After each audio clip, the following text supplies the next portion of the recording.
Welcome to our regular council agenda. And can I have a mover and a seconder to call the meeting to order?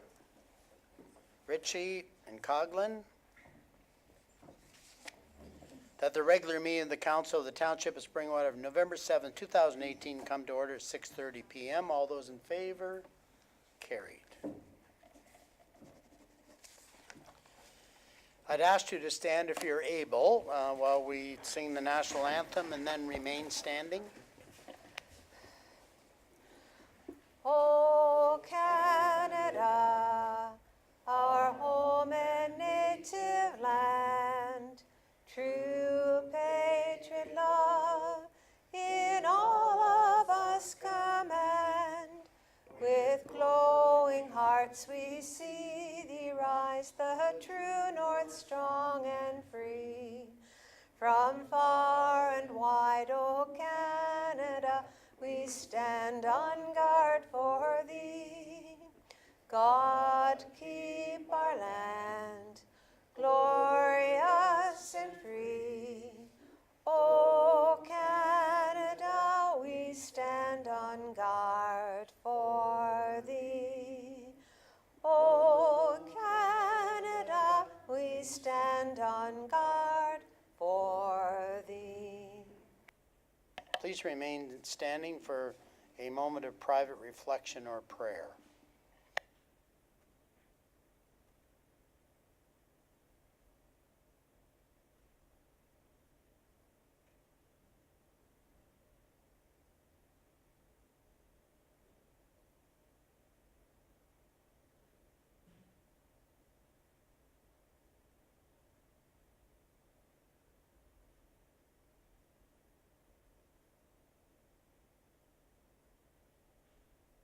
Please be seated.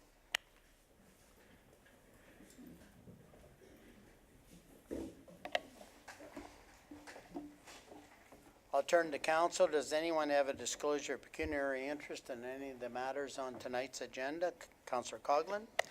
10-12. Thank you. Duly noted. And the nature of your conflict? My husband and I own property in that area. Thank you. Okay, the first on our agenda, we have a deputation by Jennifer Cameron regarding signage at 638 Sunnydale Road. Please come forward. Do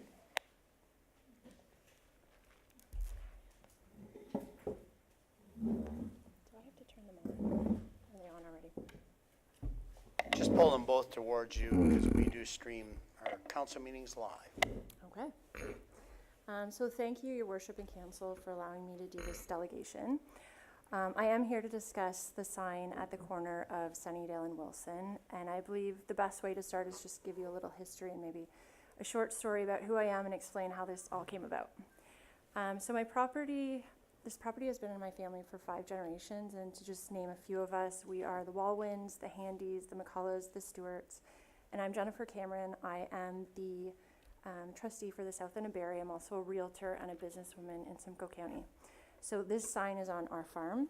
The property is passed down generation by generation to the eldest sibling. My father is an owner, and I'm the eldest child and the heir to this property. I spend a lot of time there. I bring my clients there. I work there. It's kind of a little piece of heaven that's very close to everywhere. My family approached me when I got into real estate about 2 years ago about putting a sign at the corner. I loved the idea. I was just getting into real estate and I was trying to get my name out there. So I hired a third-party company to put the sign up for me because honestly I didn't even know where to begin, and I just wanted to make sure that everything was done properly. However, shortly after I hired the sign company, they came back to me and said that Springwater would not give us a permit.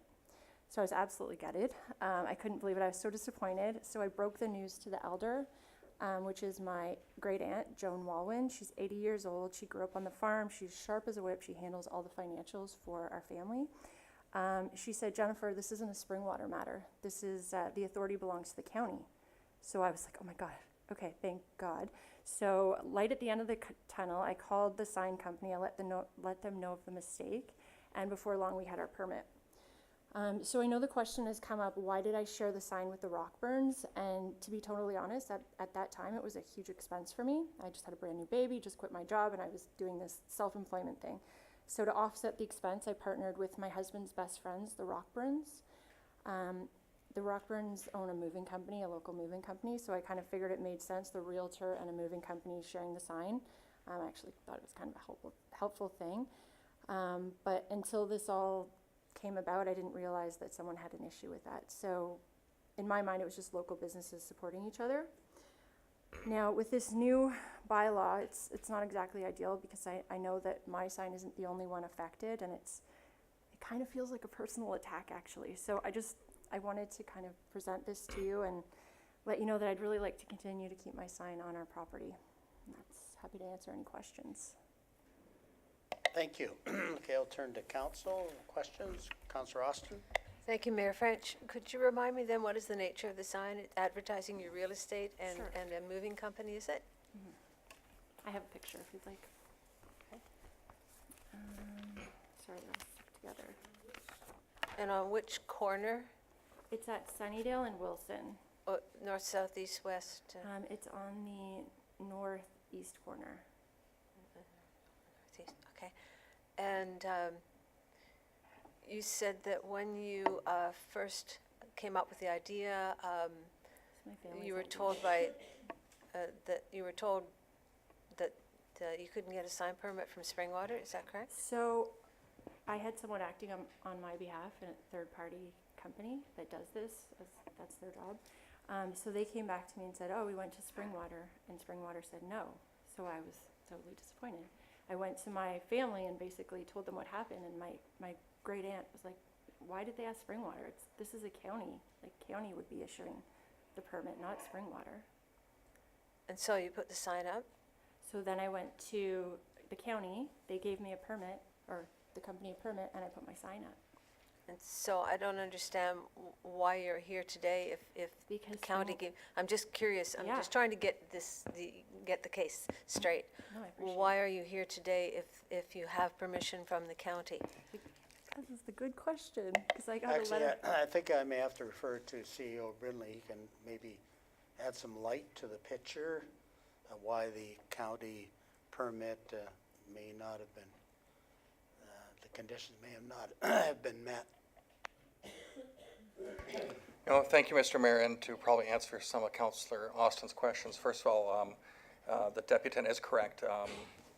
Sean Mills came in March of 2017 requesting a sign permit.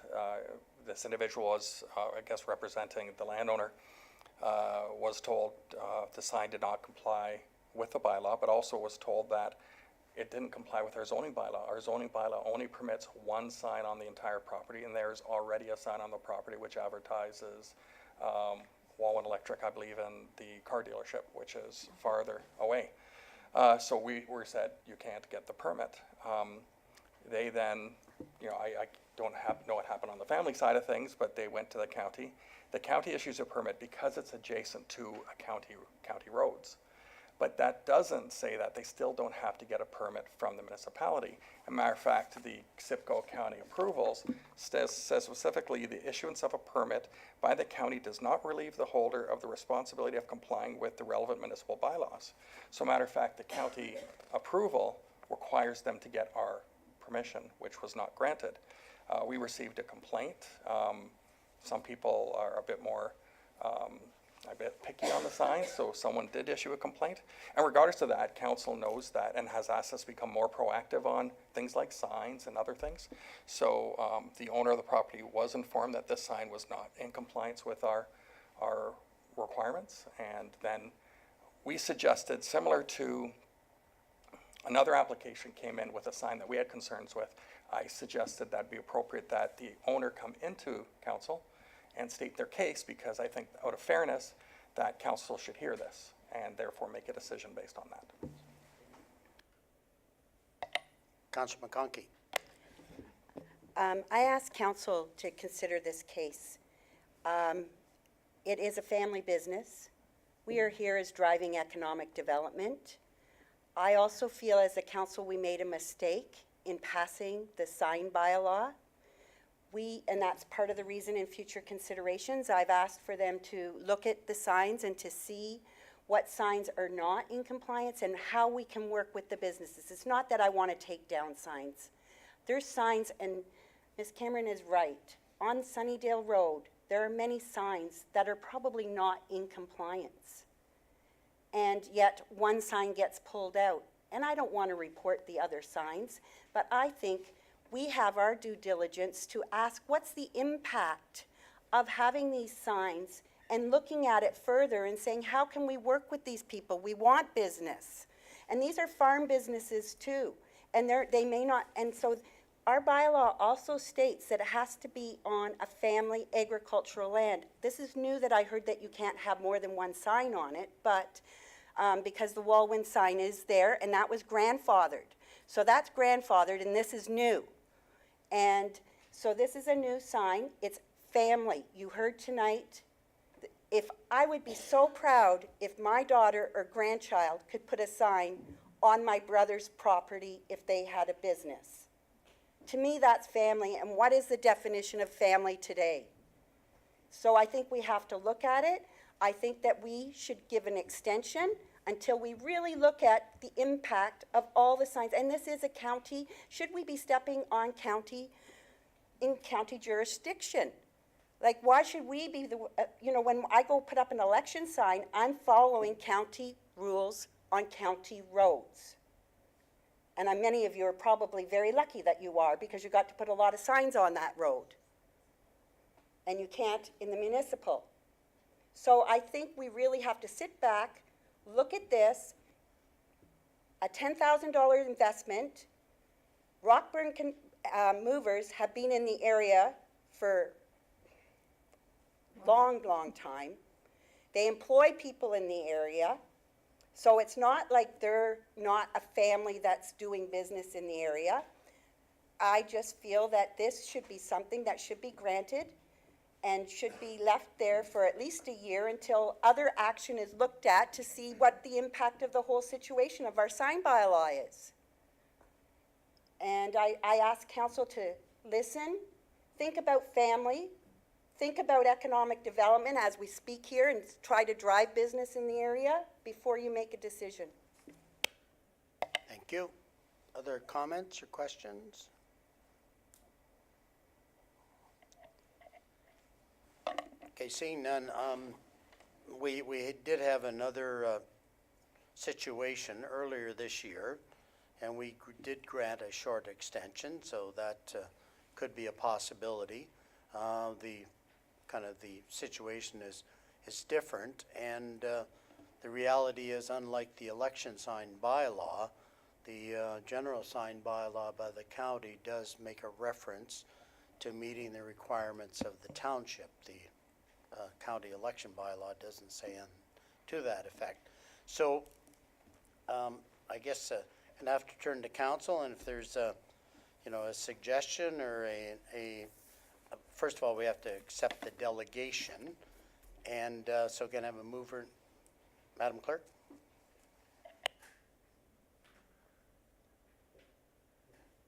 So we'll accept the delegation, then if someone wants to amend it, we invite that amendment. Councillor Coghlan? Thank you, Mayor French. My concern here is that with the bylaw that we have in place, we're here to uphold bylaws, and that bylaw was approved by council. And my question is there an opportunity for the compliance? I'm understanding if there's a complaint, you have a certain amount of days to come into compliance with that. Is there an opportunity for the compliance issue or order to be put on hold and have council look at the bylaw itself? Because having the one-offs come to council time and time again asking for an exception or asking for a grandfather, if council so chooses to look at the bylaw, I believe that we need to stand behind the bylaws that we approve. So if council wants to look at the bylaw, again, this is, I'm looking backwards at a flag issue that we had, and if it's an issue with the bylaw, I believe that this council needs to address the bylaw, whereas this is a second delegation to come forward since approving it. I think that if we choose to look at the bylaw again, or maybe make an amendment to the bylaw or change the bylaw, that's fine, but I don't want to have residents coming forward. If we have a bylaw, the council needs to stand behind it because our staff needs to be directed by council and have our support in that. So is there an opportunity for the compliance for the Cameron family or for the business to be put on hold until council addresses the bylaw. I don't want to be addressing one single issue. We need to relook at the bylaw and either keep the bylaw the way that is or change the bylaw, because having people come forward with amendments to it every time to me seems counterproductive. So is there an opportunity to have this put on hold until council addresses the bylaw? Maybe I'll go to CAO Brindley for general comment. Oh, thank you. And well, through Mr. Mayor to Councillor Coghlan, already it's on hold. We have a lot of respect still. It's a process, and we have issued a letter, but at the same time, if we are dealing in good faith with a property owner, by all means, we put it on hold. It doesn't serve anyone's purpose to be confrontational or anything like that, because the process will work its way out. We are considering things like sign variance requests and alterations to it. Councilor McConkey does have a general request in, but it really wouldn't necessarily cover this per se, but it's a more of a broad look at signs, which was going to be over a longer period of time. With direction of staff, of council, maybe I can request, maybe not at this meeting, but maybe an item for future consideration at the next meeting that provides a bit more direction to staff on what we're supposed to do, because that's something as staff we would like. Then, you know, in my opinion, we would place it on hold until we address this matter. I'll go to Councillor Hanna first and then Councillor McConkey. Thank you, Mayor French. I believe that rules, bylaws, regulations always are applied with common sense. Our staff and this council, we've generally done that, and I think common sense to me is this sign is really not a serious impact on the environment, and it's a plus for the people doing business in our township, so I would support leaving it where it is. Councillor McConkey? I do support what Councillor Hanna says, but I'm listening to Councillor Coghlan, and if you're going to go back and look at a bylaw, I feel that we have to understand and do an impact analysis before you pass such a bylaw, because when I drive Sunnydale Road, I believe there's a huge impact analysis, and I believe on any county road you will find that. So I would recommend to this council to not, you know, when we did our first review of the bylaw, we realized that even people in Elmvale couldn't put their signs out. The meter was too small. They couldn't even, it would have been out on the road for the distance. So I believe I agree that a new bylaw may be looked at, but with an impact analysis, so that you understand when you're changing this, who are you impacting and what's the type of impact that you're doing? Because we didn't understand that when we were passing it, and this is why we're getting one-offs. So it's just further information to help council make a decision, and I would accept looking at, you know, changing the motion so that you redo a bylaw with an impact analysis. And when you look at an impact analysis, look at the cost of those businesses too. And don't, you know, I know we always say the farmer can have this and that, but I mean, there are farm signs on not their property, and what if it's their son? They don't own that property, so we really have to be careful what we're doing, because I don't want to stop that business, and we don't want to stop when developers advertise too sometimes. And so let's really look at the impact, and I will approve revisiting the policy, and I would put that amendment right in, and I hope that this council would support that. And this could take time, and I believe it would probably take a year's time to do all this, because you have to do it right. Any other comment? Well, you know, we do have bylaws, and I think what we're talking about is either we're going to go to the wild, wild west and allow whatever signs people want, or, you know, we're going to kind of have a bylaw that we do enforce, and we did spend a lot of time on it, and yes, there's some kind of minor situations in that, but we'll always have people that object to our bylaws, and this bylaw wasn't just done quickly. It was done with a lot of reference to other municipalities and what are they doing, because the reality is, since the bylaw has been invoked, there has been less sign pollution and something to enforce. So anyway, it's going to be the will of council what is done here, but I have to caution that making kind of decisions based on kind of maybe more emotion than kind of real research may not be appropriate. Councillor McConkey. Closing then, this is family, it's on agricultural land. Why can it not stay? I heard tonight for the first time that there's two. The other one was grandfathered. This one was, I believe, up prior to the bylaw being in place. Thus, is it not grandfathered, and they're both family property, on family property. So I would like consideration that this is family, and it should be staying. C.O. Brindley. Thank you, Mr. Mayor. Actually, we had a sign bylaw in place when this sign went up, and it didn't comply with that bylaw. Matter of fact, the new bylaw that was just approved, it's not really the issue because this sign was not issued in compliance with our past bylaw when this sign was issued. The other thing just to consider is I've talked to the county, and the third-party sign, otherwise what I mean is the moving company actually didn't even comply with their approval. So that's something just to mention, as well as the third party doesn't apply with even the approval that the county gave, because this is considered almost an approval given to a home occupation per se. So I just want to add that, but we're getting sort of tied in with the most recent bylaw, and my concern is this did not comply with the bylaw at that time, which is our previous bylaw. Okay, so where are we going? The person felt that it complied. They had a certificate from the Simcoe County. I just feel that this council could give some grace, knowing that it's the family that owns the property that the sign is on. If this council cannot do that, I'm glad I'm leaving. Well, thank you for those comments. Councillor Coghlan. Thank you, Mayor French, and I guess I would like to present an amendment to the motion stating that we received this and that the amendment be that the sign remain intact with no order of compliance until council review the sign policy. And maybe as a question, since we did give a timetable with the other applicant that was on their property and was for both their businesses, should they also kind of receive the same extension? I'm addressing the issue that's in front of us tonight. I'm not arguing with that. I think that we have now, as a council, had numerous concerns with the bylaw that we passed, and I think it's our responsibility to look at something that we've done. We may, at the end of that, decide that no, we're standing behind the bylaw that we have, but I think that we should, when residents come forward with numerous complaints about something that we have created, or, we've amended, and it wasn't in compliance with the last one, I think that there's no report tonight, there's no additional information, so we've received a delegation, and I'm asking through a amendment to this motion that we put this on hold until council reviews our sign bylaw.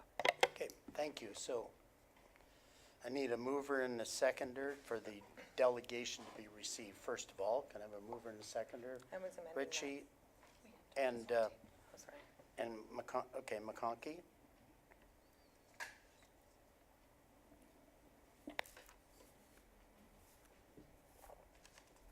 The amendment comes first.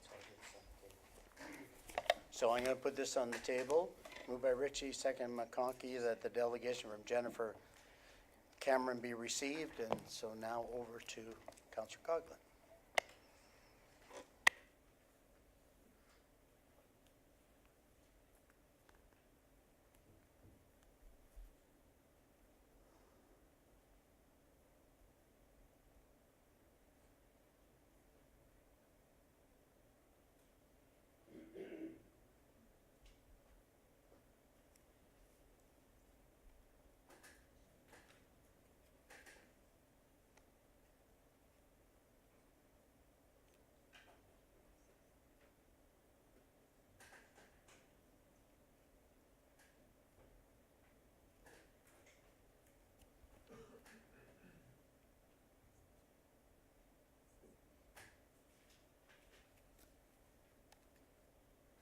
So I have a mover, and can I have a seconder? Okay, Councillor McConkey. That the motion now before council be amended as follows, and we'll add, and that the sign in question remain erected until council reviews the current sign bylaw.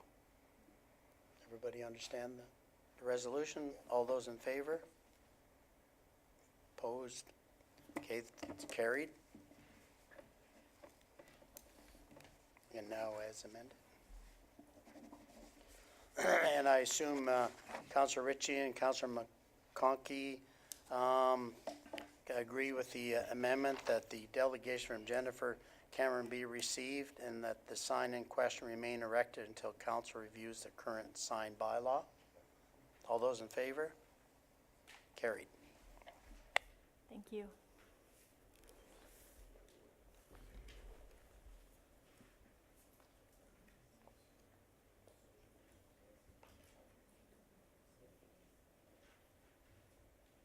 Okay, we'll move on to previous minutes, boards, committees, and organizations. 6.2 to 6.7. Can I have a mover and a seconder? Coughlin and Austin. That the minutes of boards, committees, and other organizations, items 6.2 through 6.7 be received as information. Anybody want to comment on any of these reports? Councillor Hannah. Thank you, Mayor. I'm not questioning any of these minutes, but I don't see the minutes from our last council meeting. I'm sorry, I should have asked the clerk earlier, but I forgot. Madam Clerk. Yes, thank you. Through you, playing catch-up from the election, so they will be on the next meeting. Any other questions? All those in favor? Carried.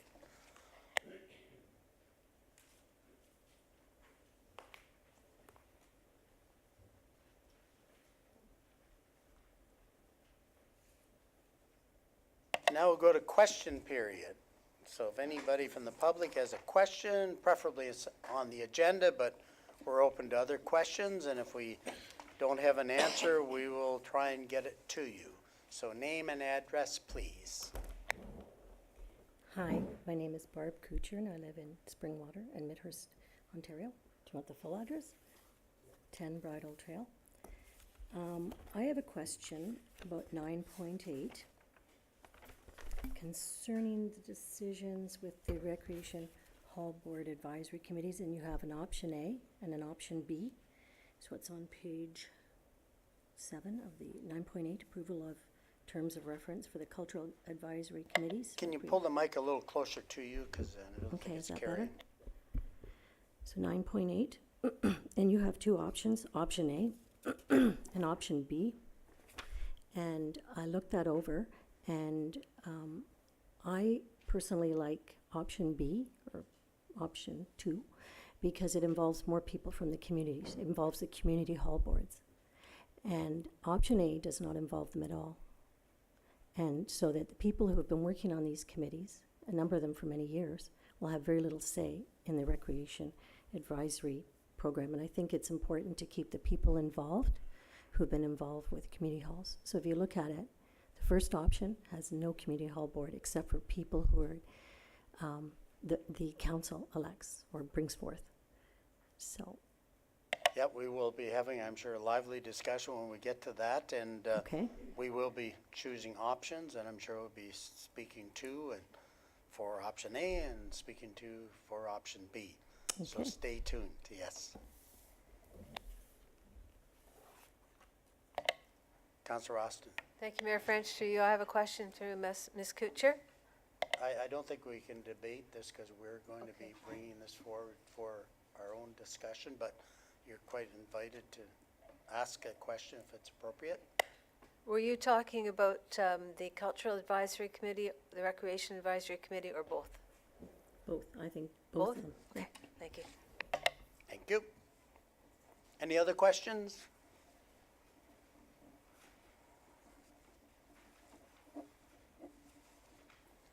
Okay, we'll move on to correspondence and information items, 8.2 to 8.4. Can I have a mover and a seconder to get this on the table? Austin? And Coughlin? That the correspondence and information items 8.2 through to 8.4 be received as information. Any discussion or comment on these? Okay, Councillor Austin, then Councillor Ritchie. 8.3? Okay. Is Okay. it just a question we might build instead of pulling it separately? Yes. Okay, Okay. pose the question. Thank you, Mayor French. Through you to the Director of Public Works. I had asked in an email about whether or not the people who live on Vigo Road between concession 4 and concession 8, that's where the new Enbridge pipeline will be going, and whether or not those people would be able to connect to the line. Could you clarify how you responded to that? Director Coleman? Thank you, Mayor French. Through you to Councillor Austin. When I attended the open house, I believe they said that the residents, if they wanted to, would have the opportunity to hook up. Okay. Any other questions on any of these items? Councillor Ritchie? The one on the Nottawasaga Valley Conservation Authority, is that 8.2 or 8.3? It's 8.2. Okay. Regarding the draft budget, I'm reading this here, and this is to you, Mayor French. I believe you sit on the committee for the Nottawasaga Valley. The increase, they didn't put a percentage, they just put the amount and then divided by the 18 member municipalities, but that's an awful $9,800 plus the asset management plan.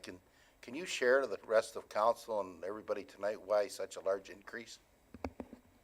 Well, I think if you look at the report, I mean, there's increases at the Nottawasaga Valley Conservation Authority, and it has definitely not been approved at the board.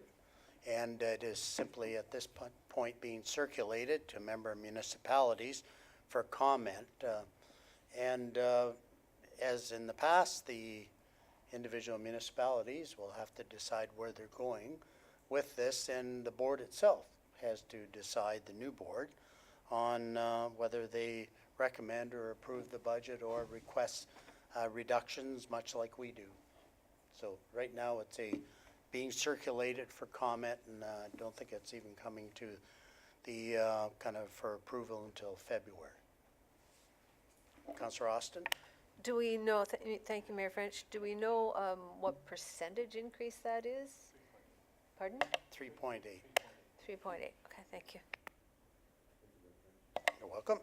Any other questions? Okay, seeing none, all those in favor? Carried.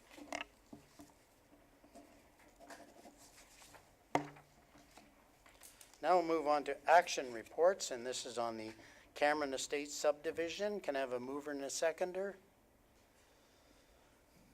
Hannah and Coughlin.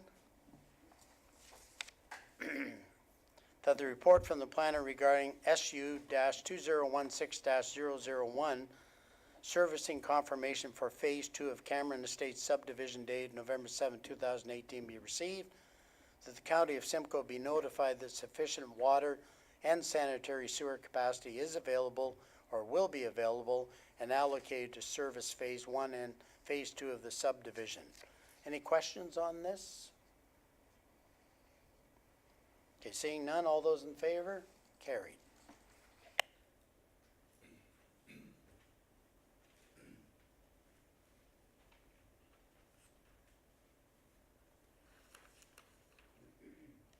And the next one is the Pintar application and the report. I can have a mover and a seconder to put this on the table.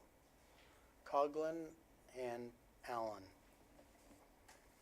That the report from the senior planner regarding ZB-2018-005 Pintar dated November 7, 2018 be received, and that a bylaw be submitted to council for final consideration and approval. Any questions on this one? Seeing none, all those in favor? Carried.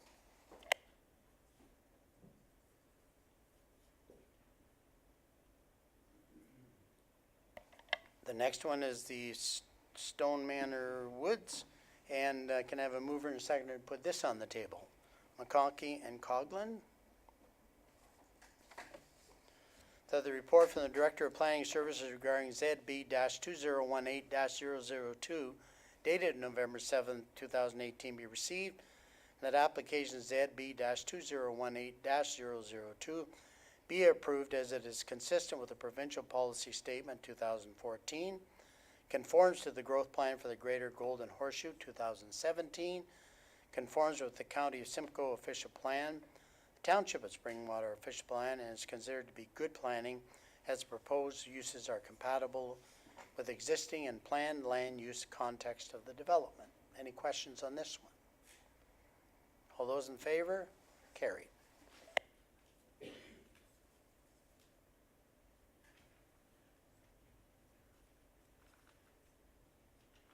This final acceptance of the Royal Oaks wastewater treatment plant. Can I have a mover and a second to put this on the table? Allen and McConkey. That the report from the Director of Public Works regarding the final acceptance of Royal Oaks wastewater treatment plant and reduction of securities for Black Creek Estates Phase 3, dated November 7, 2018, be received, that final acceptance be granted for the Royal Oaks wastewater treatment plant, and that $180,517.55 currently being held by the township in security be released to the developer, and $10,000 be retained for a period of 6 months. Any questions on this? Seeing none, all those in favor? Carried.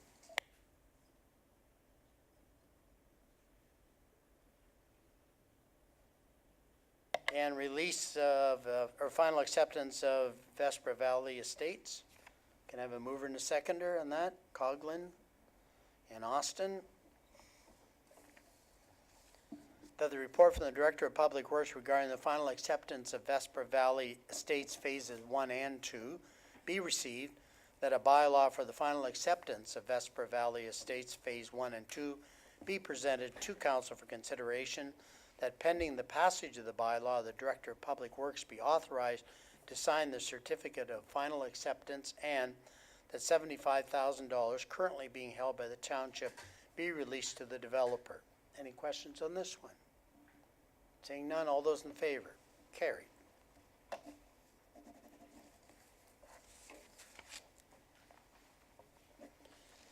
And the next one is the Queen Street sidewalk, crosswalk. Can I have a mover and a seconder to get this on the table? Austin and Ritchie. The report from the Director of Public Works dated November 7, 2018 be received, and the council provide direction to staff regarding scenario 1. So open for questions and comments to the director.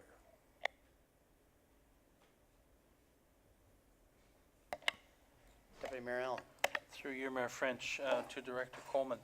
Where does the, with the Lynx bus now, where does it stop and pick up people in the, in this area that under question now?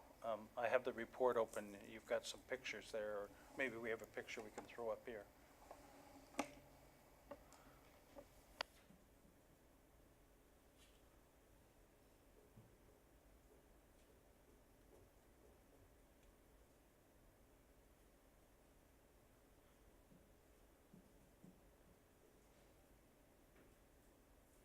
So the question is, so when the Lynx bus comes, does it stop in this area for pickup?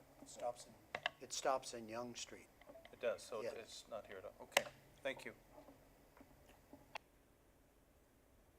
Any other questions?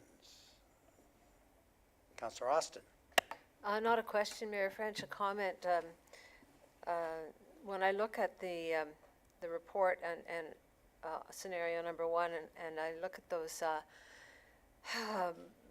large blue signs that say check crosswalk before right-hand turn, I'm thinking that they should have a strong effect on cars about to enter and turn into that intersection. So I have a feeling that's going to make a significant difference too.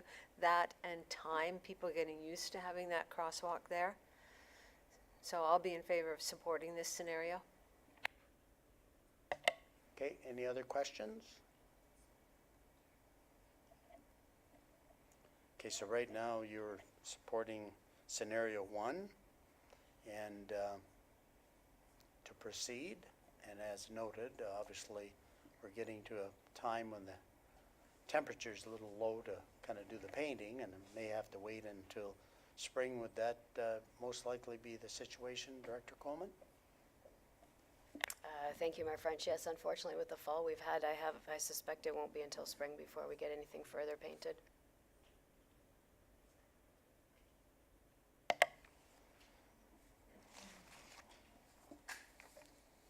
So it's moved by Austin and Ritchie, and make sure you support this, that the report from the Director of Public Works dated November 7, 2018 be received, and that council provide direction to staff to proceed with scenario 1.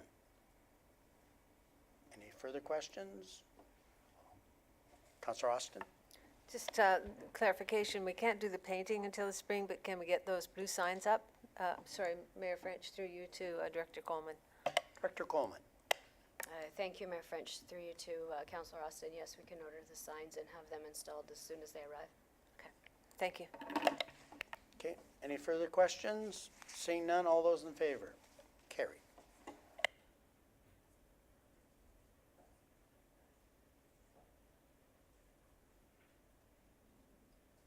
Nine point seven, approval of committee terms. And first of all, I guess I have to get it on the table. Can I have a mover and a seconder? Coughlin and Hannah? That the report from the deputy clerk regarding approval of committee terms of reference, first stage report 1, dated November 7, 2018, be received. That council approve the terms of reference for the Agricultural Advisory Committee, the Committee of Adjustment, the Heritage Advisory Committee, and the Planning and Development Advisory Committee as presented.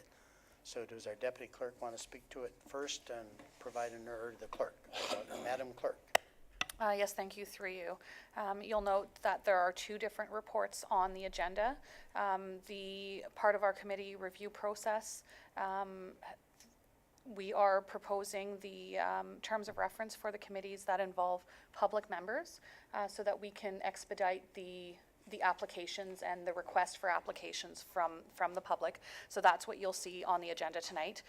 Split into two different reports. The first one that we're dealing with today, or right now, are the committees that we're not requesting or recommending any changes to, or not, we haven't seen any varying recommendations from council regarding. So that would be these committees in front of you. The next set of committees we will be dealing with on a one-on-one basis, but for these ones, we're not recommending, we're not having options recommended for the committees. Councilor McConkey? Are we allowed to pull based on the number of members and what they're selecting? Because when I look at the Agriculture Committee, I have quite concern as to the members involved. Madam Clerk? Thank you. So we don't have to pull the item. Council can have full debate and discussion on all of these committees at a time. If there is want to change any of this, the information in the terms of reference, then we can pull that separately and deal with it separately. Councilor Coughlin? Thank you, Mayor French, and through you to Clerk Chaperon, our deputy clerk. Just for clarification for council's purposes, other than Committee of Adjustment and the Heritage Advisory Committee, it's to my understanding that any other committee of council can only be comprised of 50% council and 50% members of public mandated by the Municipal Act. And as we cannot have 4 members of council on a committee, the maximum is 3. So in order to have 3 members of the public, which is the now maximum we can have on any committee of council, the maximum we can do is 3 committee of council. So in my understanding, the Agricultural Advisory Committee has 3 members of council in order to have 3 members of the public on it. There is no ability within the Municipal Act to do any more than that. That's not my question. Maybe you can pose your question, Councilor McConkey? Okay. When we look at the Agricultural Committee, Advisory Committee, the goal is to provide input on agricultural and really rural policy direction. So we're really wanting to hear from the agricultural community. But when we look at the committee representation, really the vote of the farmer is 1, because we're saying that you can have members of the public. There's nothing to stipulate that the members of the public have agricultural activity going on. So my fear is that you could have people that have different objectives being on the committee and maybe live in a subdivision, but think they know what they want for the farmers. I would like to ensure that if we're going to have an agricultural advisory committee, that these are farmers, or that somebody who's general from the public has gotten sign off from at least 3 farmers that they want them, because I know the farmers are busy working, and the last thing they want to do is come and go to a meeting. So you might want to get them to sign off and have somebody represent them. But I definitely don't want a committee where one person's a farmer and they're the minority vote. Madam Clerk? Through you, Mayor, Oh. to Councillor McConkey. If you look at our committee terms of reference, it says under committee composition and appointments, committee members shall have a demonstrated expertise, interest, and involvement in the sectors of the specified committee, fairly represent the sectors of the specified committee, and commit the time required to work on the committee. So council gets to see the applications for the committee, and council gets to approve those applications and who sits on those committees. So they can review what people put in their applications and can make their determination from there if they properly represent the committee that they're looking to sit on. Councillor McConkey? I'm going to be open and honest here. There's the green belt. We know that there's quite a conflict between people who have quite a bit of experience on agricultural and policies and that are pro-green belt, and there are people in the agricultural land who we've heard, the majority of them are against it. So I just don't want this committee to be a pro or against a green belt. It needs to be true representation of the people who are working and understand, and they own the land. So yes, I'll leave it to council to decide, but that's my fear. Thank you. Okay, any other? Councillor Hannah? Thank you, Mayor. Sorry, I have a sore throat.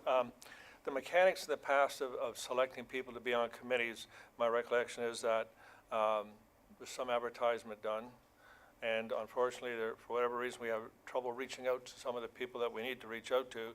So I hope there's some thought put into it. I know there will be, at how we're going to get the appropriate people and get some appropriate interests to support what Councillor McConkey is suggesting. My other concern about the mechanics of this in the past, the names come in, they're done in the first meeting of council, the new council, and the new council doesn't have an opportunity to review and have comments, if you like, and during the selection process. So if that's what the plan is, I would suggest maybe that there might be some thought to delaying that selection process so it's not done at the first meeting of the new council. Madam Clerk? Yes, thank you, through you. That is the plan. Staff will not be bringing the applications to council until well into the new year, until a new council is established. Thank you. So this one, we're just dealing with these terms of reference. Any other questions on these, this first? Okay, seeing none, all those in favor? Carried.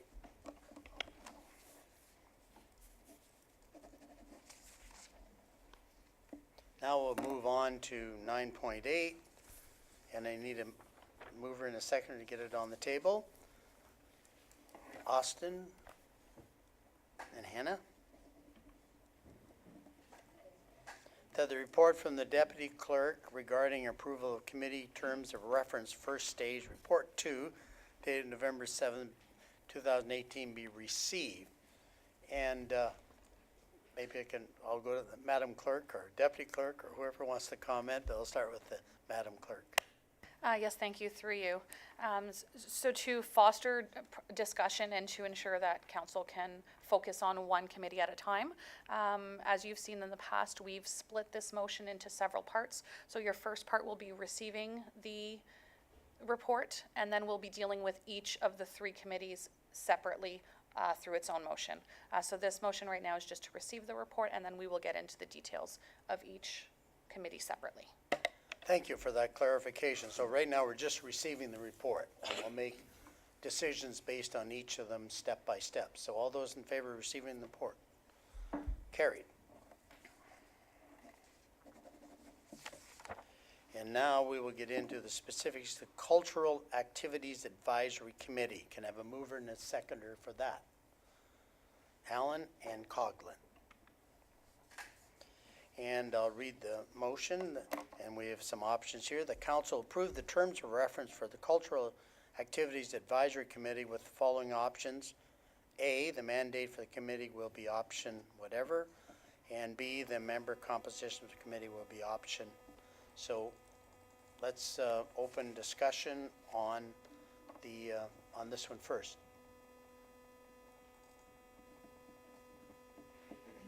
Councillor Coghlan. Thank you, Mayor French, and through you to our Deputy Clerk. The only real difference that I see is the assistant events planning.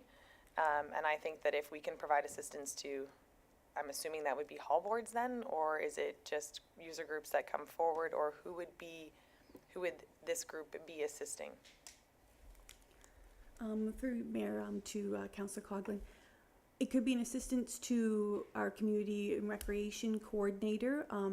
We have different departments that plan events. It could be with the hall boards. We currently have not put anything in the terms of reference that directly specifies. If council would like to put something that specifies exactly what that entails, then they can.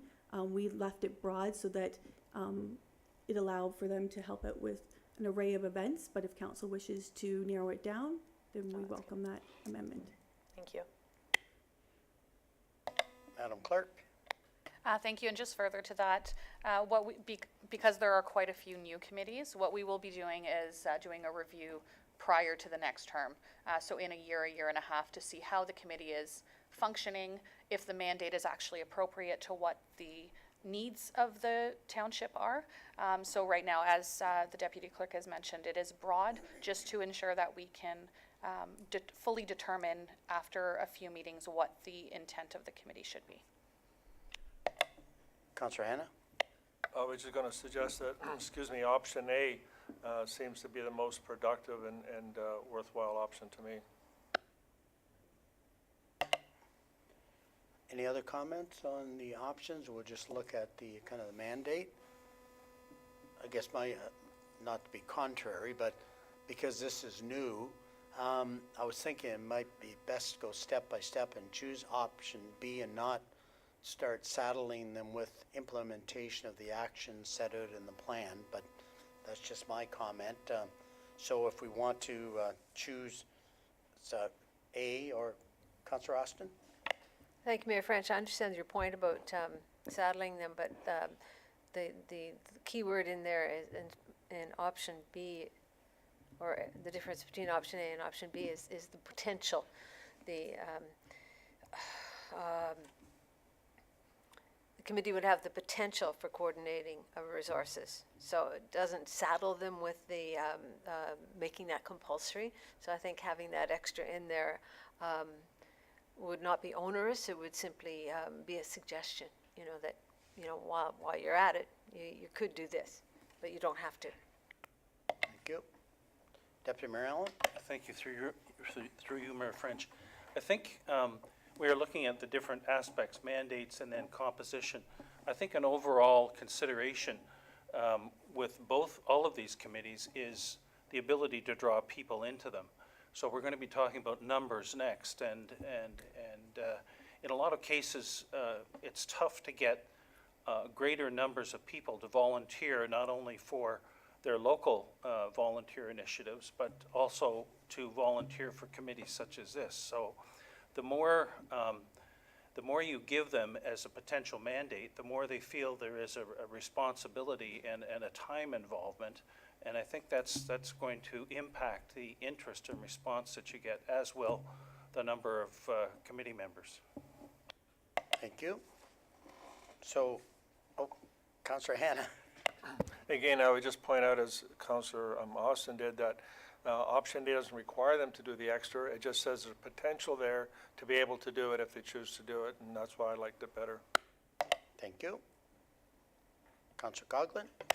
Thank you, Mayor French. And further to our discussion earlier, the composition option B, where 2 members of the public, 1 member for the library board, and 2 members from the CRAs are appointed, along with 2 council members to this potential cultural activities advisory committee. The 2 members from the township's CRAs, that would be then selected by council or appointed by those individual hall boards. Madam Clerk. Thank you. So because it would only involve two, we would put out a call to the members of the community recreation associations to see who would be interested, and decide from there. If there is more than the two members, then council would have to review the requests and make their decision from there. They could always change the composition and increase it at that time if there is quite a lot of interest, but that's how we would approach dealing with the two members from that, or those organizations. Follow up? Follow up, and thank you, Mayor French.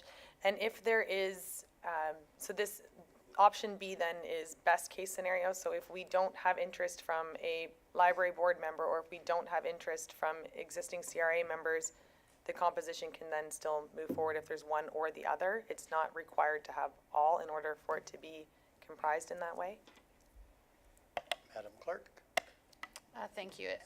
As long as the terms of reference state that this is the composition, if we cannot find volunteers for it, then there's nothing to say that we have to change the composition. We can still keep the ratio of members of the public to members of council, because we've established that this is what the intent of the committee is. So it would not turn into an issue. Thank you. Okay, so right now, Deputy Mayor Allen? Through you, Mayor French, how were the number of 3 times a year for a meeting determined for this particular committee, please? Through Deputy Clerk. Mayor French to Deputy Mayor Allen. In the previous terms of reference, I believe it said 2 meetings annually. We thought we would be consistent with 3 meetings, just to provide a minimum amount to allow for fulsome discussions to occur. We felt that 2 meetings a year just wasn't enough to foster an effective and efficient committee, so we've just put a minimum of 3, so at least they meet 3 times a year. Okay, so I think we're looking at mandate, option A, and member composition B, is that correct? I can't do a straw poll, so let's put that down, see how it carries.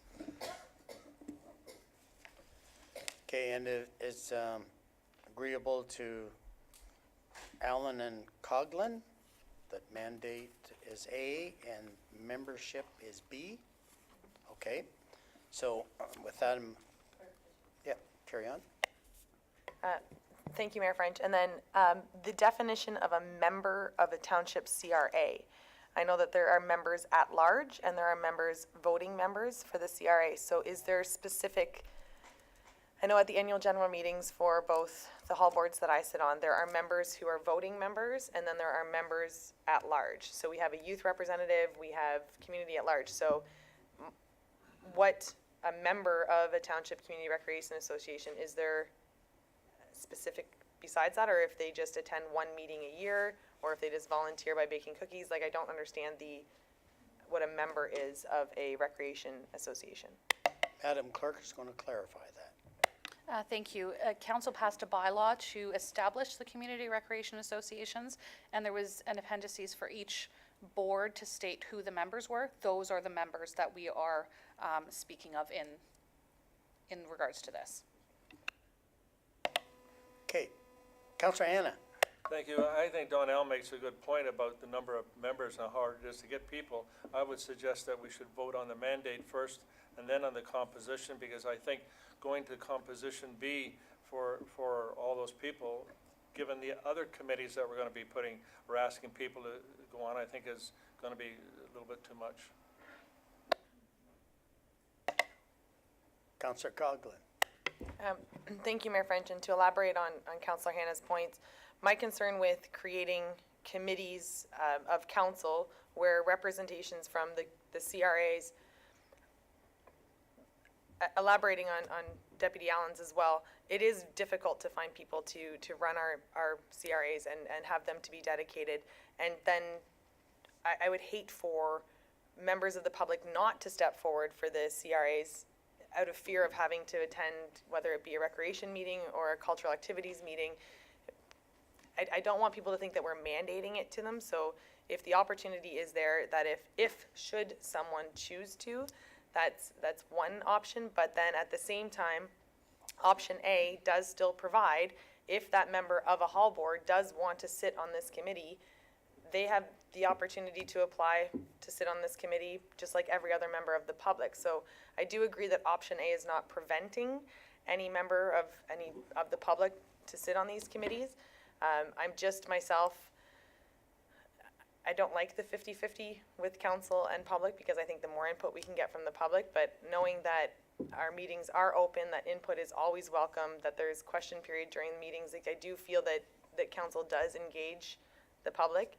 I think maybe option A to go forward and because right now it's at the call-out phase. This is where we need to see if there's even members willing to sit on it.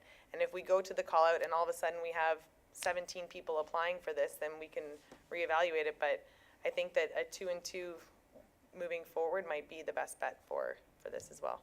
Oh, and second question, was the library board consulted in having one member from the library board sit on this? And would that also be appointed or at will? Madam Deputy Clerk. Through you, Mayor, to Councillor Coughlin. Actually, the CEO of the library did email me and requested that they also be part of the member composition on the Cultural Activities Advisory Committee. So. Okay, I think what I'm going to do, I'm going to make this easy. We will separate it into two motions. So if Alan and Coughlin agree to the first one, or agree to the motion, don't have to agree to what the vote will be, the council approve the terms of reference for the Cultural Activities Advisory Committee with the following options. The mandate for the committee would be option A. Any further discussion on that? Oh, Madam Clerk wants to help me. Thank you. I actually need somebody to put an actual motion on the floor to divide the question. So can I have Councillor Oster, you moving that? A seconder, Councillor Hannah, that the question be split, something be divided. All those in favor? Carried. Okay, so now we're divided. So I'll go back to Deputy Mayor Allen and Councillor Coughlin. Are you agreeable to keep this motion that council approve the terms of reference for the Cultural Activities Advisory Committee with the following options? The mandate for the committee will be option A. Any further discussion? All those in favor? Carried. So that one is carried. And now we will go on to the composition and lively discussion. Deputy Mayor Allen. Through your Oh, I'm sorry, I need a mover and second for that. For which, one of the options? No, for now we're separated it, so I now need a motion for the composition of the committee. One of the options of the composition. But right now, just get it on the table. I gotta get it on the table. Okay, Allen and Coughlin. And of course, here it's gonna be option A or B. Councillor Coughlin. Thank you, Mayor French, and just to complicate things more for council, is there an opportunity to have option A as amended? If the library board so chooses and there is there is momentum within the library board, they are engaged, they are involved, and the only concern I have is the appointment of members from the CRA. If the library board does want to be involved in this, I think that would be a great asset to not only this committee, but the library board and council.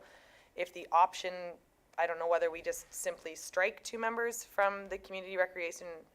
I'm proposing to either add a member from the library board to option A or remove the CRA members from option B.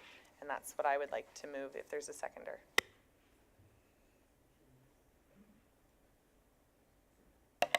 Councillor McConkey.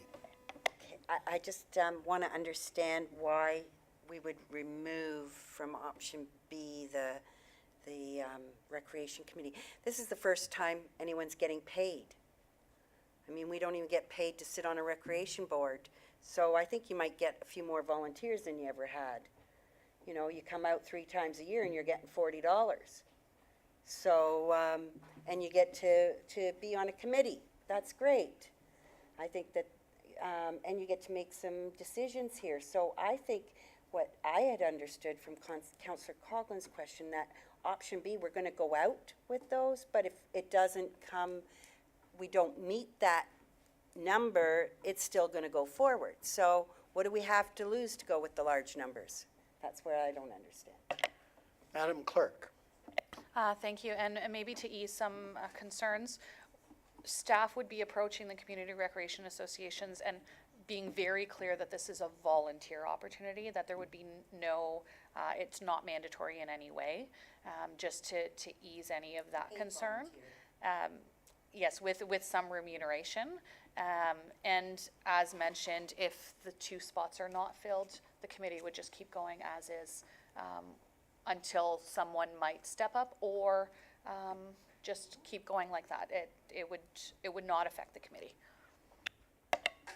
Okay, so I think I'll go back to Councillor Coghlan. You had some comment here. So right now, we have it on the table by Deputy Mayor Helen and seconded by Councillor Coghlan, and I think you were suggesting maybe B with some alterations. Councillor Coghlan? Thank you, Mayor French. And I do understand that the Municipal Act is dictating this to us. The concern I have is that we're going out to the members of the public and we're saying, we are gonna take 2 members. The 3rd member that we choose, you need to be a member of a CRA in order to sit on this committee. And that's where I have a difficult time, because the council that chooses the who's gonna sit on these, it's like, if you don't sit on a CRA, we can't have you on this committee. And that to me is, we have members of the public or we don't. The fact that someone sits on a CRA, people do it for very different reasons. And if someone has time to dedicate to the Cultural Advisory Committee and that's their passion and that's their expertise, and we will benefit as a council and residents or the township as a whole because of their expertise, to me, whether or not they choose to sit on a CRA shouldn't impact their ability to sit on an advisory committee. Madam Clerk, you want to comment before I go to Councillor Hanna? No, Councillor Hanna. I just wonder if it would be more appropriate in the first sentence where it says 2 members from the Township Community Recreation, just say 2 representatives. So they don't have to be members, they just be representatives from the Community Recreation Association. So that'd be people who are standing people who can vote, people who are not members. I hear you shaking your head, but. Madam Clerk. Thank you. Unfortunately, with the Municipal Act, it has to be members of a board of council to get away from this 50% council composition. Okay. Councillor Coghlan, so do you want to kind of suggest like option B in a slightly different variation? Councillor Coghlan. I have a completely different suggestion. Right now, the need for this council or for staff right now is to advertise these committees. And the information from an advisory committee will be for the next council over the next 4 years. There's no rush for this council to choose tonight how it's composed. Thank you, I didn't mess it up. If we were to defer it, if we were to allow the next council are the ones who are going to be advised by these groups, and really, to me, the next council should have the opportunity, the members that are not sitting at this table, to decide whether or not to have 2 members from hall boards or whether it's 4 members from hall boards. Like there is opportunity for changes there. I don't know if we want to defer it as long as we are going out with a mandate saying that these are the committees that we have in place and we are looking for individuals. And then if there is reception, if there is people that come forward, I mean, if no one comes forward for it, there's not really any point in doing all this work. So to me, I'm curious if this council could entertain this evening approving the committees at, I don't know, in some sort of whatever, to allow staff to go out to the papers and social media to get people to come in, and then once we see what the interest is from the public, we can then focus on the debate of whether it's 2 members from the public or 4 members from the public, as long as they're on a hall board, and let the next council deal with the composition of who is advising them. Madam Clerk. Thank you. So staff have received direction with the first part of the motion approving the mandate. So with that, staff are under the impression that this committee will be moving forward.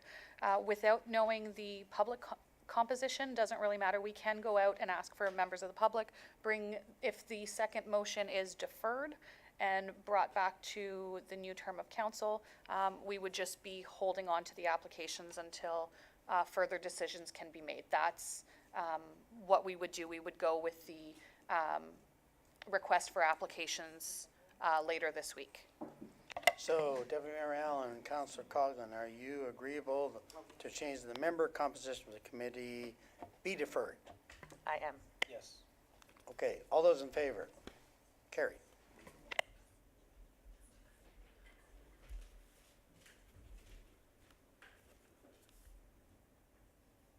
Moving on to the Recreation Advisory, got to get this on the table. Can I have a mover and a seconder?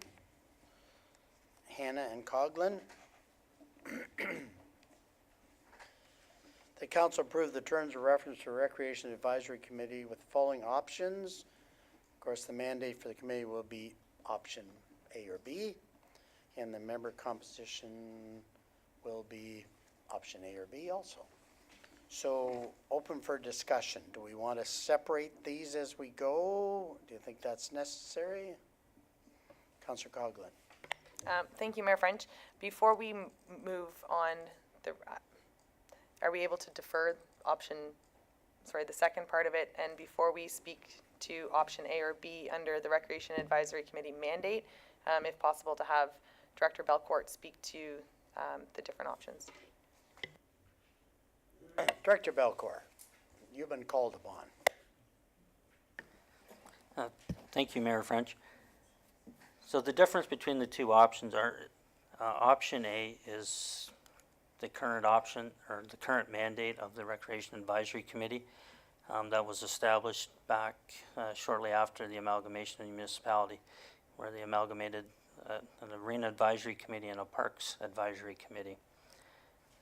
Option B is referencing all of Springwater's recreational opportunities now, overseeing that, not so much focusing on the operational aspects of an arena, but directing policy. Moving forward, the Recreation Master Plan, making recommendations to council on aspects of the plan and its timing. I see it, option B, as being more encompassing and moving the committee mandate forward.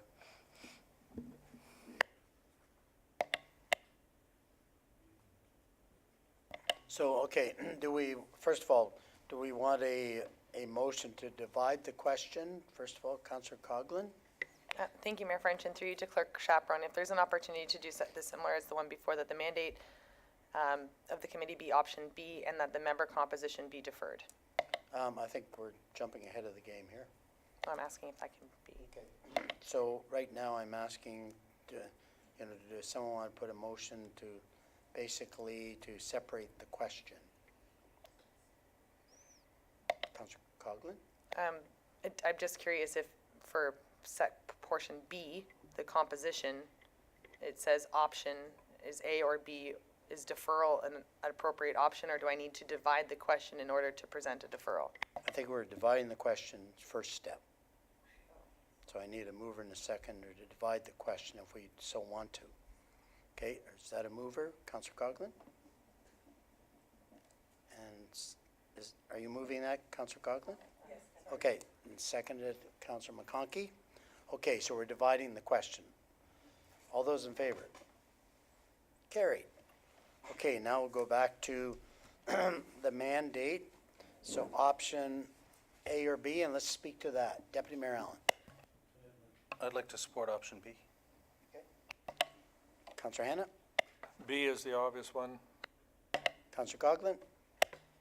I was just going to second if you need a seconder. Is there a seconder required, or you already have it?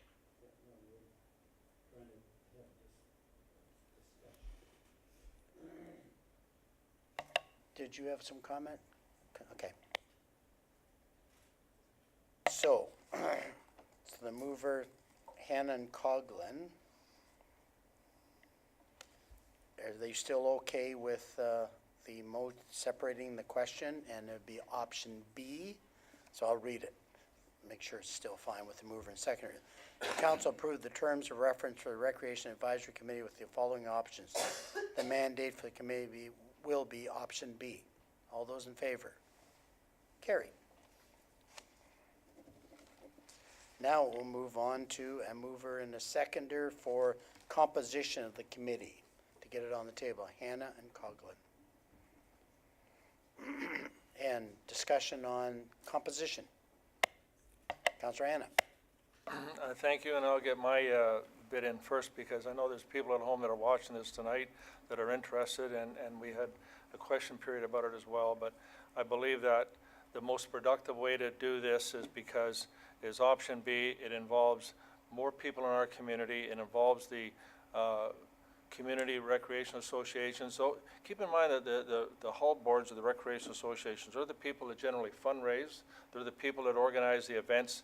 They're the people that go out and help purchase or raise money to build recreation facilities. And not to include them in a recreation association committee, I think is a mistake. And I think that it'd be very productive that with 3 members of the public, 1 member of each of the township community recreation associations or our hall boards, and 2 members of council, I think would make a very strong, good representation for the recreation within Springwater Township.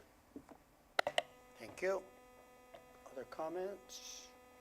Okay, I guess I would agree, Councillor Hannan, because it seems to be more consistent with what we chose the mandate, but I need I guess a mover and a seconder for the option B. So, Councillor Hannan, you're moving it, and Councillor Cog, you seconding it, or question? No, I have a question. Okay, Councillor McConkey, you seconding it? Okay. Okay, question, Councillor Coghlan? Thank you, Mayor French. And similar to what we had done with the last one, I do believe that a committee of 12 members may not be an effective committee. I do think that the way that RAC is comprised right now with the quarterly meetings with the recreation associations is beneficial. I do agree that going out to the public and seeking input from members of the public, if we were to defer this and allow the next council to view members of the public that wish to sit on it, and what expertise they bring to the municipality as a whole, dealing with ice rentals and everything that recreation does, I don't see there being a block or a disconnect between RAC and our CRAs. I do agree that putting more onus on every member or every hall board to have an appointed member to RAC for a monthly meeting, I would like to reach out and have information from all hall boards to see if there is interest in that before we do to create that, because if we're gonna have one, we should have all, but again, it's not something we can mandate, and at this point, Elmville doesn't even have a CRA, so I don't know how we do that in an equitable way. But again, this advisory committee in its composition will be advising the next council, and I would like to defer this to allow the next council to make the decision. Okay, yeah, I guess you can table a motion to defer it. Okay, so moved by Colgan. Any seconders for that? Is there a seconder to defer it? Yes. Deputy Mayor Allen? Okay, so right now we're deferring it. So all those in favor? Opposed? That's defeated. So back to the original motion, which is, and it is option B. All those in favor of option B? Opposed? So that is carried. Thank you.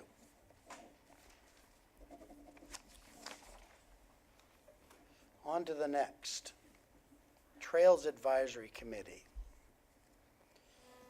And I need a mover and a seconder to get it on the table. I'm sure Councillor Coghlan and Councillor McConkey, Trails Advisory. Okay, Councillor Austin then. Coghlan, Austin. That the council approve the terms of reference of the Trails Advisory Committee with the following options. Mandate for committee would be option A or B, and the member composition for the committee would be option A or B. So open for discussion. Councillor Coghlan. Thank you, Mayor French, and through you to Director Belcourt. Is there any input before council as to option A, and it says that the initiation of funding opportunities, and I wasn't, is that the only difference that needs to be highlighted? Director Belcourt. Thank you, Worship, through to Councillor Coghlan. The big difference between option A and option B would be that option A, the Trails Committee would be basically a subcommittee of RAC making recommendations to RAC, whereas option B, it would be a standalone advisory committee making recommendations strictly on trails activities. Thank you for that clarification. Councillor Hannah? A further question, if I may, to our Director of Public, or Parks and Rec. When it says no limitation to funding opportunities in option B, does that mean that the committee could apply for grants? If we went with option B, they'd be able to apply for grants from the province and other locations where they're offering money, like our Simcoe County Health Department? Director Belcourt? Thank you, Worship, through to Councillor Hannah. The intent would be that the committee would help research grant opportunities. The municipality would still be responsible for making any applications, like the committee itself would not be applying, but they would be assisting with research on that, because at this time we just do not have the resources to be constantly reviewing any potential grant opportunities. Councillor McConkey? Option A also allows, I think, the committee to be able to host fundraising events, sort of like a Friends of the Library or a Friends of the, or like a hospital foundation. So like you could be like working toward, is that my understanding, is that correct, that they could do an initiative that was funding? Because we don't put a lot of funding towards trails at this time, but if this committee chose to do that, they would be permitted. Director Belcourt? Thank you, Worship. I would have to defer the question to the Clerk's Department on that. Madam Clerk first. Thank you. So in generality, none of our committees have the authority to really actually have any action. What the process will be is the committee will have their meeting, their minutes and whatever recommendations they do come out with will come to council for approval, and then that's how there will be oversight. So the committees itself don't have any authority to actually make decisions and continue with any projects or commence any projects without council providing the actual authorization after the fact. And maybe Didn't answer my question. I want to join the Trails Committee and I want to have a fundraiser. And I have a fundraiser and I raise $10,000 towards trails. And we come and we recommend then to council what we feel that is, because we're on a committee, we feel that some opportunities that you could use this money for, same as Heritage did in the past, but council may choose something different, or they could choose our recommendations, I understand that. But would the member on this one be able to host a fundraising event? And if they come up with the money, it's just like a hall board, they come up with money. They also choose different initiatives that they like to work on their hall board. This committee can choose different initiatives that they're going to strive towards funding for. Madam Clerk? Thank you. Again, the committee would not be able to actually act upon anything, creating the fundraising event without the approval of council, which is the same for all of our committees. None of our committees have the authority to act upon anything. There are a few committees that have some budgetary allotments, Heritage, for example, but the majority of these committees will not have predetermined budgets without having the authority by council to actually act upon what they would like to do. And maybe to move this along, maybe I should entertain a motion to separate the question again. Okay. Moved by Councillor McConkey, second by Councillor Hannah. Leave it all for the That next. we separate the question. All those in favor? Carried. Okay, we're going to focus on the mandate. Option A or B, and So we have something on the table, Councillor Coghlan and second by Councillor Austin. Would you like to kind of pick a mandate and see where it goes with the council?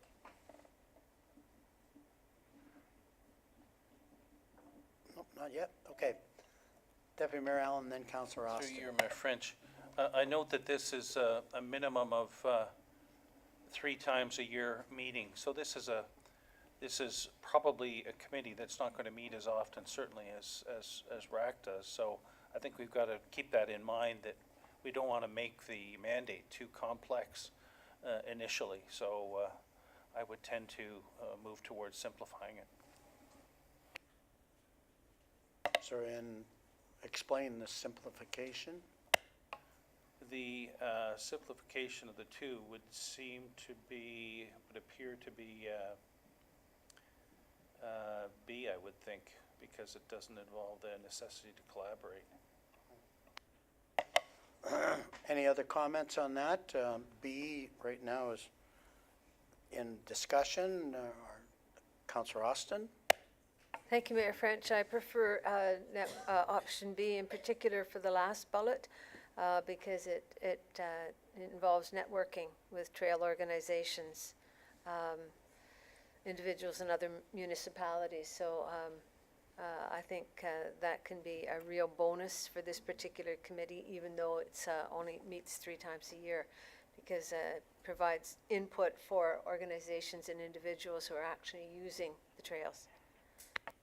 And when I was reading it, I thought B was kind of more consistent with the number of times that Councilman Conkey has talked about trails here, and so give them a little more latitude and see where it goes. So, yeah, I'd support B. Any other? So right now, the mover and seconder, I know the seconder support option B. Does the mover support option B? Yeah, no, it's kind of, yeah, okay. Okay, moved by Coghlan, second by Austin. The council approved the terms of reference for the Trails Advisory Committee with the following options. The mandate for the committee would be option B. All those in favor? Carried.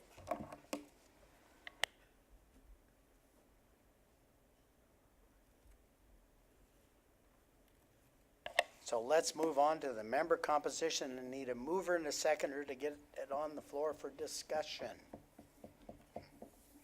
Coghlan, Allen. Okay, so do we want to pick a composition, discussion, A or B? Councillor Coghlan? Thank you, Mayor French. If option B is chosen as moving through you to Clerk's Department, would that mean that our staff would reach out to ATV clubs and everyone to see if so then I would like to move option B. Okay, and Councillor Austin, you second it? Yes, I like option B as well. Okay, all right. So discussion right now, we're working on option B. Discussion for that. Okay, seeing none, all those in favor? Carried.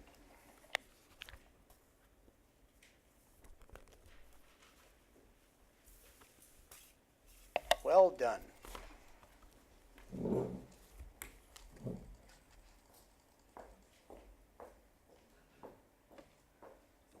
And thank you for the deputy clerk for providing all that information. It was a very good report. It was easy to understand, and I think it's advanced a number of things that we've talked about over the last couple of years, engaging more people.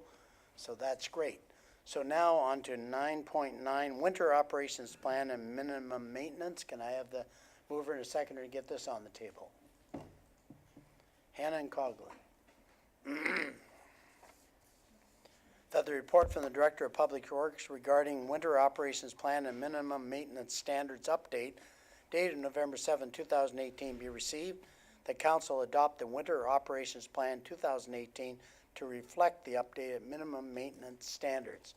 So open for questions. Councillor Hannah. Thank you, Mayor. Further discussion I had earlier with our Works Department, Head of Works Department. Would you please confirm that on page 18 of the Winter Operations Manual, where it states that record keeping is in place. There's always discussion as to what communities get plowed before other communities and so on. Could you confirm that the record keeping for snow removal will be able to confirm any discrepancies if one community is getting plowed before another community and so on, to alleviate that kind of complaints that we sometimes hear about? Director Coleman. Thank you, Mayor French. Through to you, to Councillor Hannah. We can always check our GPS records and quantities of material used to confirm that roads of equal class within various communities are treated the same. Yes, we can. Any other questions? Councillor Coghlan? Thank you, Mayor French, and just for my own curiosity, page 14, it speaks to the winter material used annually, and it says that the percentage that we choose is 7%, but industry standard is 2 to 5%, and I'm just curious how we arrived at 7. Director Coleman. Thank you, Mayor French. Through you to Councillor Coghlan. Industry standard 2 to 5% is basically for storing sand. You add that little bit of salt so it doesn't freeze. We add a little bit more so that it activates on the roads better and allows us to somewhat bear off some roads as opposed to leaving them snow-packed. Any other questions? Councillor Hannah. Sorry about this.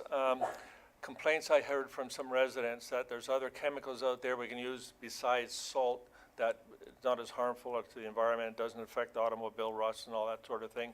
Previous discussion I've had with your predecessor was that there's things exist, but they're very expensive. My question to you is, do we research to see if any of these things, other options are available, and whether it be worth the difference in the cost if it avoids the impact on our environment? Director Coleman.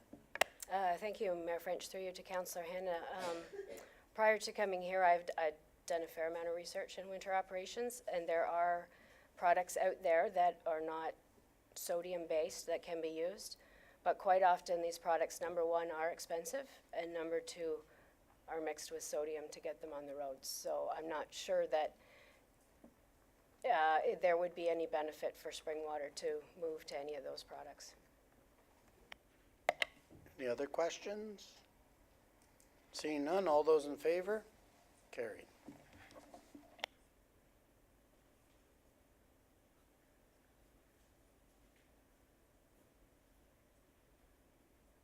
Next one is bylaw enforcement officer appointment. A mover and a seconder, please. Coghlan and McConkey. That the report from the municipal law enforcement officer regarding municipal law enforcement officer appointment bylaw dated November 7, 2018 be received, that the necessary bylaw be presented for enactment to appoint the Public Works Road Patroller as contract municipal law enforcement officer for the purpose of winter parking infractions in the township. Any questions on this? Seeing none, all those in favor? Carried.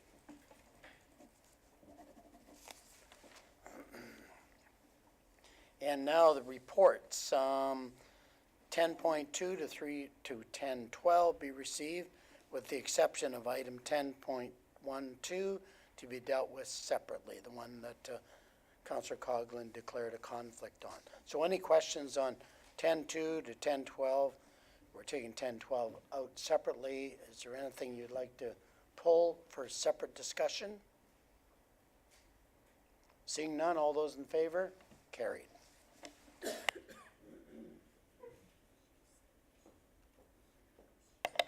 That was really good. We carried it, but it didn't have a mover and a seconder. Coghlan and Austin.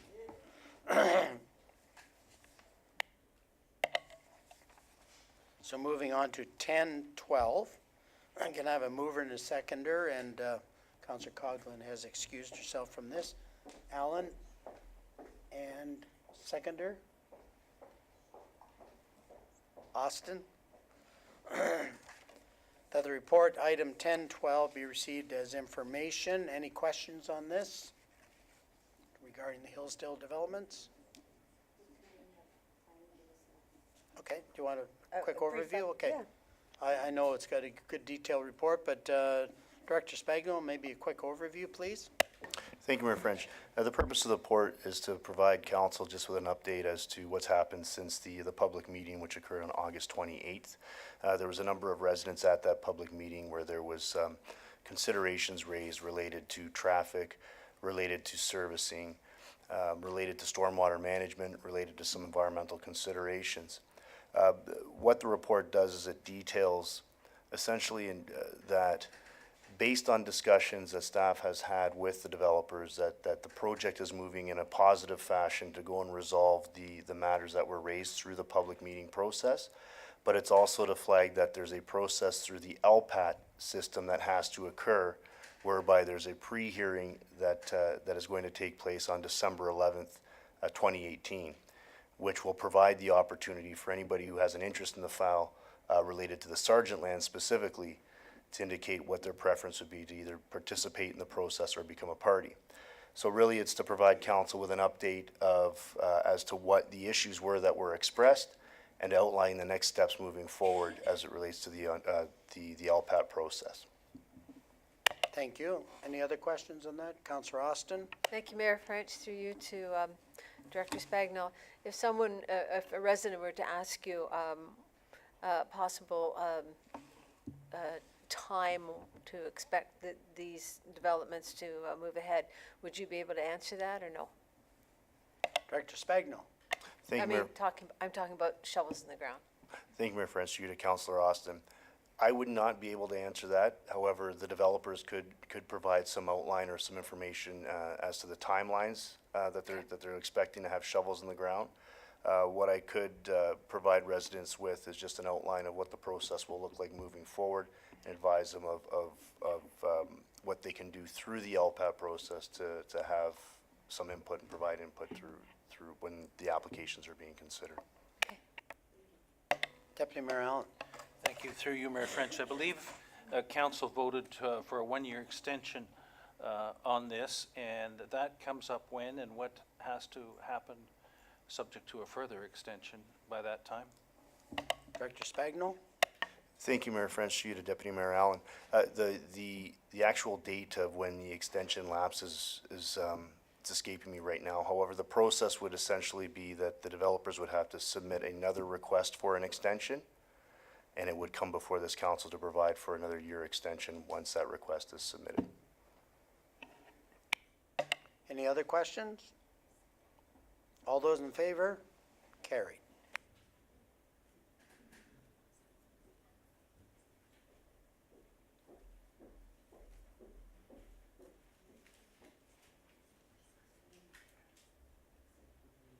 Okay, verbal updates. Director Spagno, official plan and economic development. Since you're on a roll, you can just do them both back to back. Thank you, Mayor French. Just a quick update, just that once again, the discussion paper for the official plan review and the growth management strategy are available on the township's website, which is specifically on the official plan review webpage. So I recommend that members of the public, any interested stakeholders, review those documents and provide their comments as they see fit so that we can consider them through that process. In addition to that, as far as economic development goes, staff still continues on working on one of our key projects, being the website overhaul. And I can say that we are advancing quite positively through that, and we're hitting our timelines and hoping to have something for review quite soon. Thank you. Okay, county updates. Deputy Mayor Allen. Through you, Mayor French, thank you. The last county meeting was October the 30th. There were a couple of more interesting points at that meeting. One was an update on the Barrie Simcoe Emergency Services Campus project update. It is on track. This is the emergency services going to combine paramedics, fire, and police in Barrie. That's the spoke and hub project. It's on track to complete the design for buildings A and C by fall 2018. Site plan approval has been received and construction is ongoing and progressing well. Milestones to be completed prior to the end of 2018 include the total superstructure complete for building A and foundations complete for building C.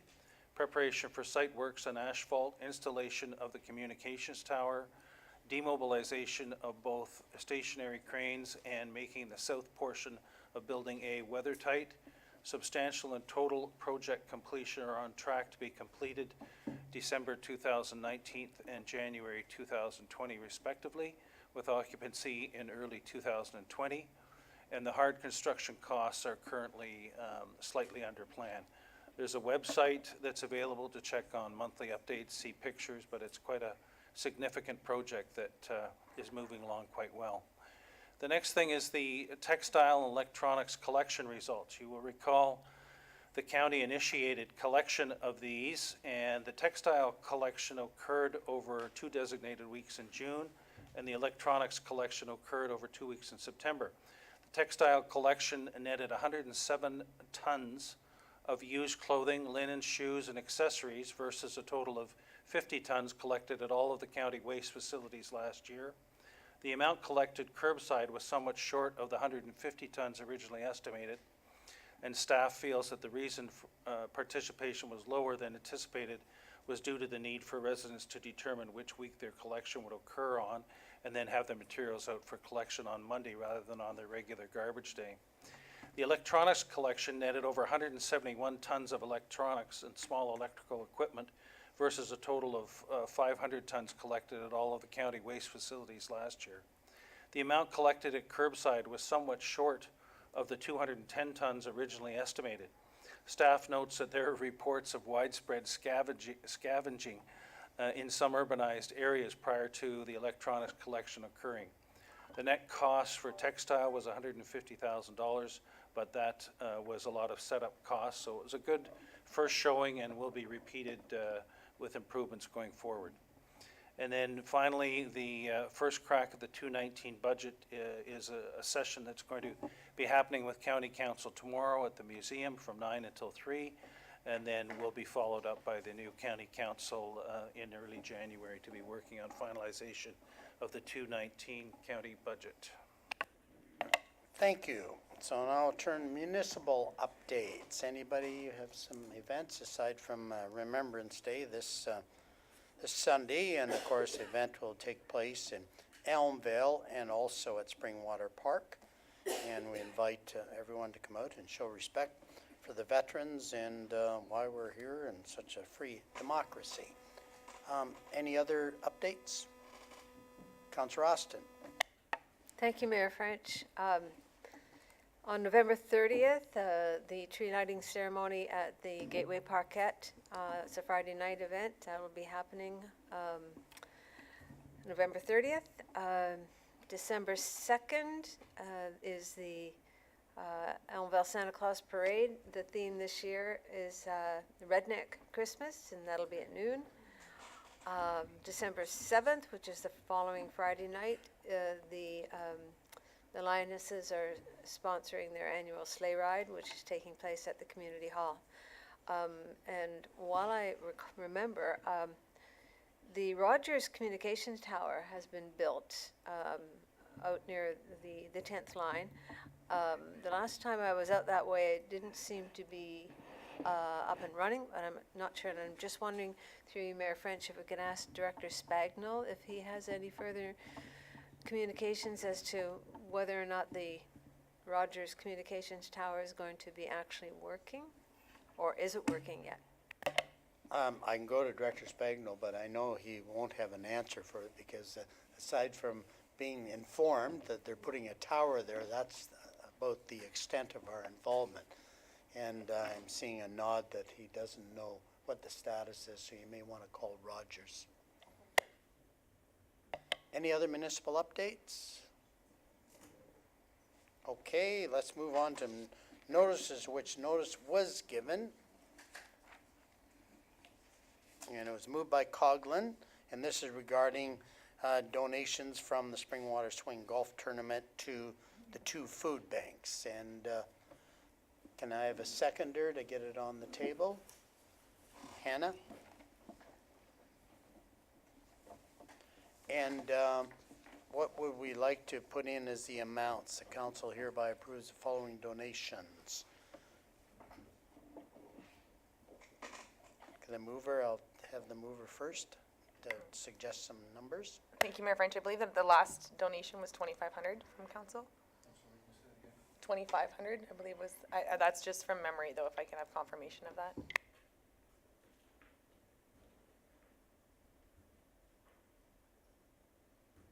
Director Schmidt, do you have that information at your fingertips? Thank you, Mr. Mayor. I wish I did, just waiting on technology.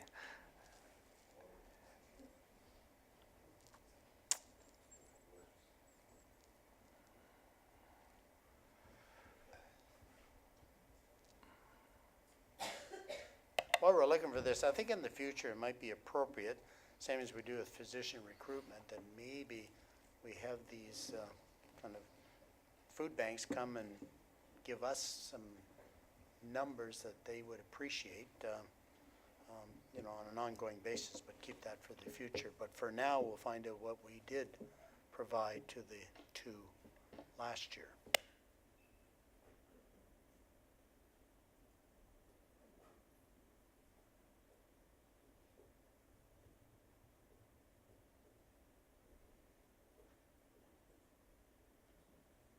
Sorry, Mr. Mayor, I don't have it in front of me here. I know we have lots of funds, is my understanding. So, sorry. To that point, back in September, council did allocate over $18,000 of the 2018 proceeds towards community and charitable funds, if you will. So there is over $18,000 available to be allocated. So, Councillor Colgan, would you suggest 2,500 to each? I'm suggesting the maximum amount council's willing to support. So yes, I'll start with $2,500 and hopefully people think that we want to do more. I don't know. I think that from what I understand, Horseshoe Valley Road is kind of the divide between the services, and I understand that Barrie is equally utilized as Elmvale, so I think that we should split it evenly. That, I think, or that would be lovely, Councillor McConaughey. Use your microphone. Director Schmidt. Sorry, Mr. Mayor, I did find the amount. It was $2,500 in the past, so. Good, well, let's start there. Councillor Hanna, did you have a comment? No, I just thought it was 25 to Elmvale and 1,000 to Barrie, but that was just my recollection, but if it was 25 each. But what I would ask that in future, maybe we get some kind of feedback presentation from the food banks to let us know how the funds go and if that's sufficient in the future, they need more, whatever. It would just be nice to get some feedback. We get it from other communities, so it would be something to consider. No, and I agree with that. Councillor Coghlan and then Councillor McConkey. Thank you, Mayor French. And just for clarification, the 2,500, I believe, was, we did 2,500 to Elmvale and 1,500 to Barrie. But since then, we have learned that we really, our residents do utilize both equally. So I would suggest that moving forward, the contribution should be equal. Councillor McConkey. So does that mean we'll do the 2,500 to each then? Okay, thanks. Okay, so moved by Coghlan, second by Hanna. The council hereby approves the following donations: 2,500 to the Elmville and District Food Bank, 2,500 to the Barrie Food Bank, and that the donation be funded from the net proceeds of the 2018 Springwater Swing Golf Tournament Charitable and Community Organizations Fund. Any further questions? Seeing none, all those in favor? Carried.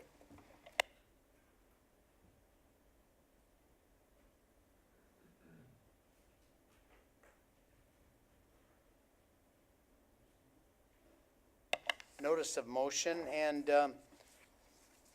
I have one, so I'm going to turn the chair over to Deputy Mayor Allen. Okay. Mayor French, present your notice of motion, please. Thank you, and I've been kind of looking at this for a while, and the notice of motion, I won't give you the entire text, I'll give it to the clerk, but it may be appropriate for council to consider a land acknowledgement statement at the beginning of council, Indigenous Land Acknowledgement Statement, and it's detailed, and it was prepared, and I asked the assistance of Jeff Manet on this, and so the motion will appear in the next agenda. Okay, thank you. I'll turn that back over to you. Thank you.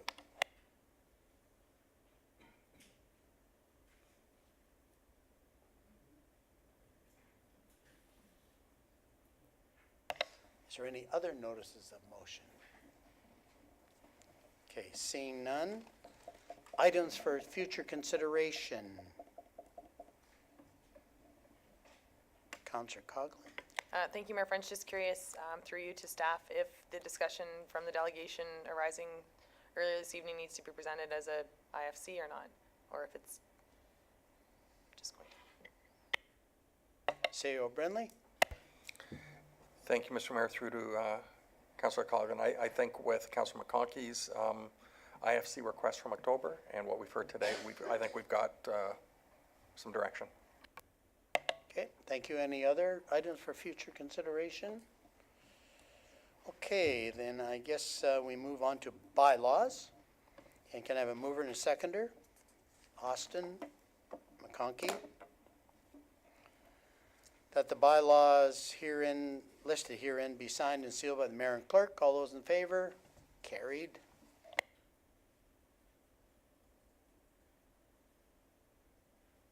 Now, we're going to closed session. Can I have a mover and a seconder to move into closed session? Hannah? Coghlan? That in accordance with Section 239 of the Municipal Act 2001, the Corporation and Township of Springwater does hereby resolve to move into closed session at 8:20 p.m. for discussion pertaining to a personal matter about an identifiable individual, including municipal or local board employees. Topic is international competition grant application. All those in favor? Carried. So, okay, and we're going to take a 5-minute comfort break before we start the closed session.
Okay, can I have a mover and a seconder for the, regarding the international competition grant application?